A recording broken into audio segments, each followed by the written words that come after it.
कौन कितना अच्छा अंडा मार सकता है, इसकी होड़ लगी है। जनगणना विरोध और अंडे फेंकने की राजनीति पर बोले मदन मित्रा। देश भर में जनगणना को लेकर अदालत की टिप्पणियों और राज्य में नेताओं पर अंडे फेंके जाने की घटनाओं के बीच पूर्व मंत्री और वरिष्ठ नेता मदन मित्रा का बड़ा बयान सामने आया है। वर्तमान राजनीतिक हालात पर कटाक्ष करते हुए उन्होंने स्पष्ट किया कि राजनीति में अहंकार की कोई जगह नहीं होनी चाहिए और नेताओं का मुख्य कर्तव्य जनता के साथ खड़ा होना है। अदालत द्वारा जनगणना पर की गई टिप्पणियों का उल्लेख करते हुए मदन मित्रा ने कहा कि कानून और संविधान का सम्मान करना सभी का कर्तव्य है। अंडे बर्बाद करने के बजाय किसी भूखे बच्चे को खिलाएं। हाल के दिनों में नेताओं के वाहनों और रैलियों पर अंडे फेंके जाने की घटनाओं पर तंज कसते हुए मदन मित्रा ने कहा, आजकल कौन कितना बेहतर अंडा फेंक सकता है, इसी की होड़ मची हुई है। इस तरह अंडे बर्बाद करने का क्या फायदा? अगर हिम्मत है और थोड़ा भी मानवीय भाव है तो वही अंडा किसी गरीब या छोटे बच्चे के मुंह में दे आए। कम से कम किसी मासूम का पेट तो भरेगा। अहंकार छोड़ जनता के साथ खड़े रहना ही प्राथमिकता। विरोध प्रदर्शनों और राजनीतिक खींचतान के बीच उन्होंने दोहराया कि जन सेवा ही उनकी एकमात्र प्राथमिकता है, ईगो की जगह नहीं।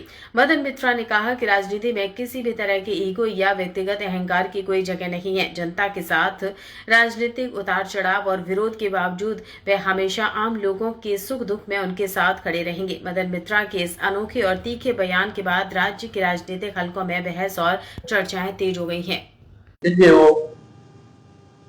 যতগুলো সম্ভব সমস্ত জায়গায় ফোন করেছেন এবং হি হ্যাজ এগ্রিড যে 18 তারিখ যার কাছে টাকা রয়েছে ভর্তি তারা বাইরে দিতে পারছে না। তাহলে কে বদমাইশ? তাহলে বিধান এমএলএ বদমাইশ, এমএলএ করছে। আর এমএলএ কি করবে? এমএলএ বৃষ্টি করাচ্ছে, জলের পাইপ জলের তলায় চলে গেছে, সারা যাচ্ছে না। ইলেকট্রিকের লাইন তলা দিয়ে গেছে, ডেব্রিজ জমে গেছে, গঙ্গার জল উঠছে রেন ওয়াটারের সঙ্গে মিশে, পাইপ ফেটে নোংরা গন্ধ বেরিয়ে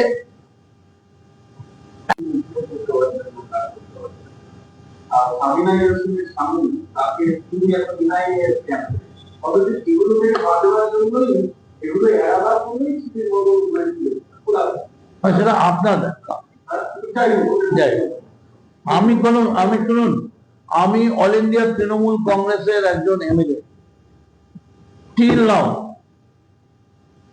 এখনো অব্দি আমি অফিসিয়াল, আমি একদম ভারতবর্ষের পার্লামেন্টের সংবিধান মেনে, আম্বেদকরের সংবিধান মেনে official leader of the opposition, official party Trinamool, তার আমি মেম্বার।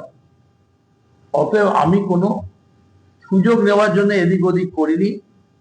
আর অনেকে যেটা বলেন যে আমাকে ভয় দেখিয়ে করা হয়েছে, আমি অনেকদিন আগে সিদ্ধান্ত নিয়েছি, কারণ কাজ করা যাচ্ছিল না, অনেক অসুবিধা হচ্ছিল।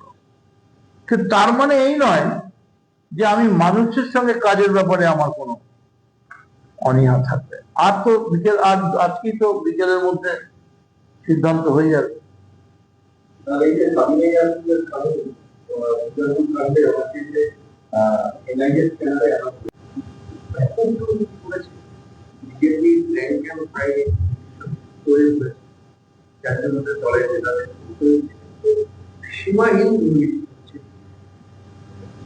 দেখুন, বদমাশি 3 রকমের, 4 রকমের। প্রথম বদমাইশি হচ্ছে মার্ক্সবাদী কমিউনিস্ট পার্টির মতো নিপুণ হাতের খেলা, অফুরন্ত সৌন্দর্য ভাবে কাগজ টাগজ সব দিয়ে, এই নিট, এই প্রশ্নপত্র, এইসব বহুদিন ধরেই আছে, কিন্তু ধরা পড়ে না। কারণ ওরা এত সুন্দর ভাবে কাজ করতে, চুরি বিদ্যে মহাবিদ্যে যদি না পড়ো ওরা। এটাই সিপিএম হচ্ছে এক নম্বর। বলে আপনি গঙ্গা জল দিতেন? না, আমরা গঙ্গা জল দিতাম, গঙ্গা জল এনে পিউরিফাই করে দিতাম।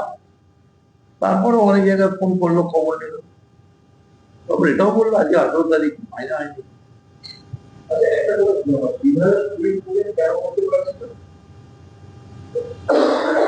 এর আগে আমি এফআইআর করেছি, একটা অ্যাটেম্প টু মার্ডার, তার ভিডিও আপনাদের সকলের কাছে আছে। অ্যাকচুয়ালি কামারহাটি ডেভেলপমেন্ট কোর্ট, এটা অনেকেই, কিছু মানুষ, অল্প মানুষ চায় না, তাদেরকে যায় আসে না। আর আমি সেই নিয়ে কোনো মন্তব্য করতে চাই না, কিন্তু আমি এইটা নিশ্চয়ই বলতে চাইছি সরকারের কাছে যে আপনারা যুদ্ধকালীন পরিস্থিতিতে আপনি অবিলম্বে ব্যবস্থা করুন। এবং অত্যন্ত দুঃখের, তৃণমূলের কাউন্সিলরদের অ্যাপ্রোচ করছে বিজেপি আমাদের ভোট দাও। তৃণমূলের কোনো কাউন্সিলর বেরিয়ে গিয়ে চেষ্টা করছে বিজেপিকে বলে যে আমার ভোট দাও। এখন 18-17 হয়ে আছে, 35 জন। আমি গিয়েছি এক্ষুনি, আমি যে ভদ্রলোক মারা গেলেন উনি দক্ষিণেশ্বরে থাকেন, ছলযুক্তের ক্যান্সার থেকে ওনার ওখান থেকে সেরিব্রাল হয়েছে। আর আমার ফোন সবার কাছে আছে, প্রতি মিনিটেই আমি অ্যাটেন্ড করছি। কিন্তু যদি এমএলএ ফ্রিলি মুভ করতে না পারে,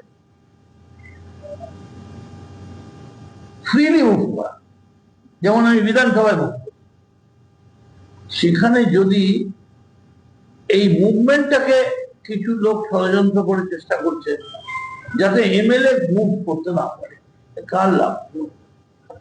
জনগণের ক্ষতি। হয়তো কোনো কারোর ব্যক্তিগত ফায়দা হতে পারে, কিন্তু ক্ষতিটা তো জনগণ।